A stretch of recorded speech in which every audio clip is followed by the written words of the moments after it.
네, 오늘부터 아스트라제네카의 백신 접종이 다시 시작되지만 정부가 공언했던 11월 집단 면역이 현실적으로 가능한지에 대한 우려가 끊이지 않습니다. 백신 접종이 시작된 지 40일이 넘었지만 아직까지 백신 접종률은 2.2%에 그치고 있습니다. 백신 초기 물량 확보부터 한 발 늦었고 이번에도 아스트라제네카의 접종이 지연된 탓이 큽니다. 이번 아스트라제네카 접종 계획에서 30세 미만 대상자 64만 명이 제외됐지만 이들을 위한 백신은 물량이 부족한 상황입니다. 코로나의 근본적 종식을 위해서는 백신 수급 대책이 절실합니다.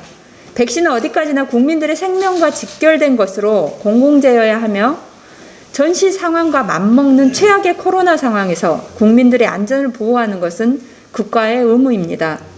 그러나 코로나 백신은 WTO의 지적재산권 협정의 근거에 생산국가에 의해 독점되고 있습니다. 백신 무기화 등에 대한 우려는 개발 초기부터 나왔던 것입니다.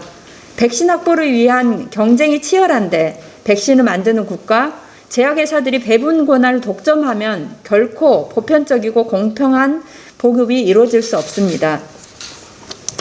우리 당 장혜영 의원이 발의한 코로나19 대응을 위한 지적재산권 협정 일부 조항 적용에 일시유예 촉구 결의안 통과를 강력히 촉구하는 바입니다.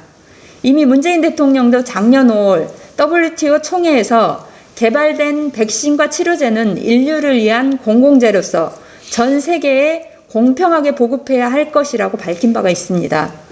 우리나라의 백신 수급 문제뿐 아니라 어려운 국가들의 보편적이고 공평한 백신 수급을 위해 국회가 역할을 해야 합니다. 77억 명이 살고 있는 전 세계에서 3억 회 이상의 접종이 실시됐다고 하지만 접종받은 인구의 80%는 단 10개국에 속해 있습니다.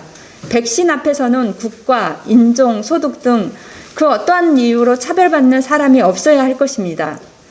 협정 일부 유예를 통해 세계 10위 경제대국으로서의 우리나라의 원활한 백신 수급과 더불어 백신 수급이 어려운 주변국에 대한 책임도 다해야 할 것입니다.